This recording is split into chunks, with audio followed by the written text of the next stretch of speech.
Help support the companies that support our community. I'm going to cut up all the pieces for the legs first. Now every bench height is going to be a little bit different, so all you really need to keep in mind is if you're using 2x4s, you need to adjust for that. So you need to take off 7 inches on 4 of the pieces, and those are the pieces that will lock this all together. They'll lock the top to the legs and the bottom to the legs, so just keep that in mind. So what I'm going to do is I'm going to glue and screw the whole thing together, and no, that's not mustard, it's Type Bond 2 in a mustard bottle. And those 2 little pieces there on the ends, those are the shorter pieces, and they're what locking it together. And then you put another piece on the outside that's 30 inches for me to kind of seal those 2 pieces in. I want to give a huge thank you to everybody. You guys, thank you so much for your support in making this possible, and I want to thank special thanks to Carolina Shoes, Easy Wood Tools, and Woodcraft for their ongoing support and help keep this thing going. These are the top pieces, so I'm cutting all those. I believe it was 56 inches, but again, this is all going to vary on your bench size. If you're making a small one like this, it's not real critical. I'm just going to glue and stack them up as I go. But if you're making a big bench, definitely go watch Justin's video on how to do this and see how he tied them all in together to keep it level. He built a huge bench for his shop, and it's awesome. I'll put a link down below in the description so you can go check it out. And that's Justin at Make, Build, Modify.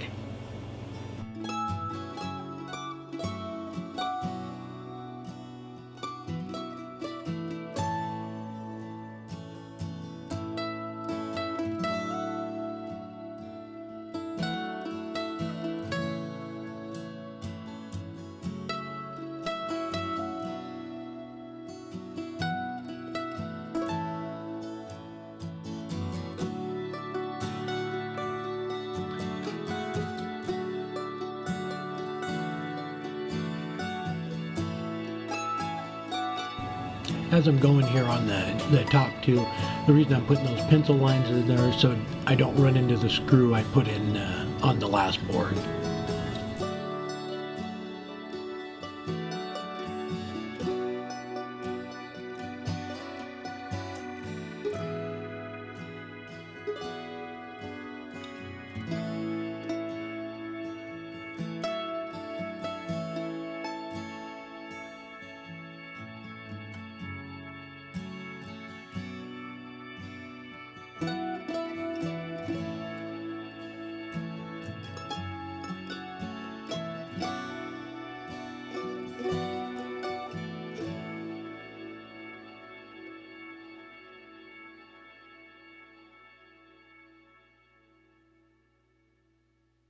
These are just support blocks here to help make it sturdy it up a little bit.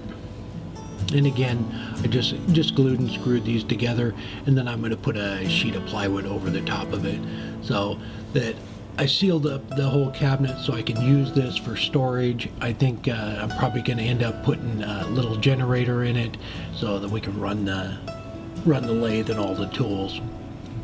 And this is the piece of plywood for the bottom of the cabinet right here. And then I'll cut up a back piece and the 2 end pieces and the door.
These pieces here are the 2 end caps, and then I needed a little bit more on the back side of it. It was only 48 inches, so.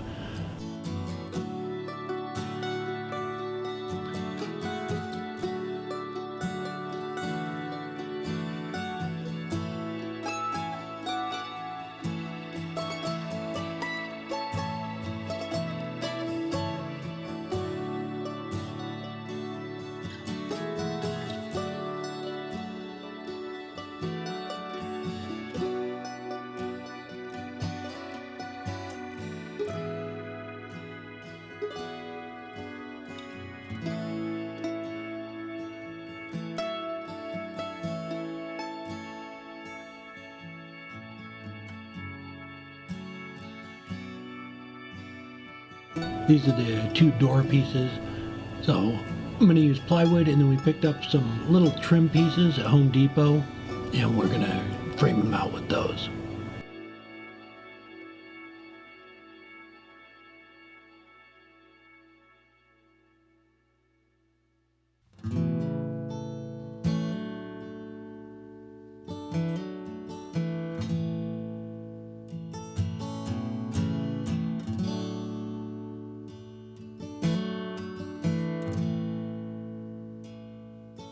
I used a band clamp to keep it square and then just slide the centerpiece underneath it. This worked out really well. I could just use a pencil and trace out where I needed to cut, and then I used a bandsaw to cut the angles.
We wanted to give it that rustic look, so what we did is just got some gray paint that matched the trim and then watered it down a little bit, and Robin painted it on, and I went around with a rag and wiped it off to kind of let the wood grain show through a little bit.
I'm going to wait to put the lathe on it until after I get it in the trailer. We should get that back early next week, so we'll get this put in and I'll do a little bit of video on that. So Robin and I both really like the rustic look. So the outside of the trailer is getting wrapped, and it's going to be it's going to look like a shop, but it's wood sides and everything. So we wanted to paint this stuff inside to make it look like that too. So I went and got some hardware.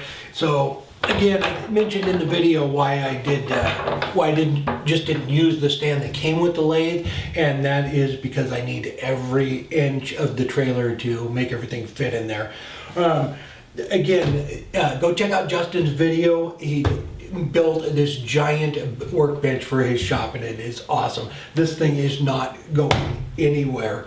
All I have left to do on the bench is put some wheels on the end of it, and that's why I went in on the sides. I'm going to have wheels where I just step down on them, they lift up a little bit, because I'm going to need to move this thing from one side of the trailer to the other. It's going to be windows on both sides depending on where we're at, so I'll open up one side or the other, and I need to be able to move this from side to side. But it's a sturdy bench. Like I said, I went with the 2x4s. The cost on it is probably under $100. It was one sheet of plywood. And as far as measurements and everything, every one of them is going to be different. So really all you need to do is make sure on that one center piece where you tie the legs and the top together, just cut that. If you're using 2x4s, take off 7 inches so it fits flush. If you're going to make a large workbench, definitely go watch Justin's video, because he put his top together a little differently than I did. I was only going 17 inches, so I just stacked them up on top of each other. It wasn't that big of a deal, but he built a giant bench. So you go check out how he put them all together, and it'll help you get it pretty close to level before you don't want to get off or have a big bow in it. It's a little over 4.5 feet long and 17 inches wide, so the lathe is going to be mounted right on the front here, and the reason I brought it back was so that the motor comes in just a little bit and doesn't hit the wall. As far as painting it was, we just kind of did, I guess they call it a whitewash, but it was a gray wash. We just kind of watered down the gray to make it match this. We got this little trim piece at Home Depot too, and we really like that look. And the only thing I'm gonna do other than put the wheels in is I'm going to, I think, put a little magnet right in there so that they stay shut. Because even when it's latched, it kind of, there's a little bit of play there, so I think I'm gonna put some magnets in there. All right, if this is your first time here, or if you have any comments or questions about the lathe stand / cabinet, please leave them down below in the comments, and I will try and answer every one of them. If it is your first time here, I have a new project video every Friday. Would you please subscribe and hit like on the video too. All right, till next week, take care. And one more thing, we'll be on live on Monday at 4 o'clock Pacific Standard Time. Almost always on Mondays, depending on what's going on. But as soon as we get the trailer back, I'll start doing some build videos inside of the trailer too. So I'm excited about that. So we're gonna be on the road. All right, have a good one. Take care.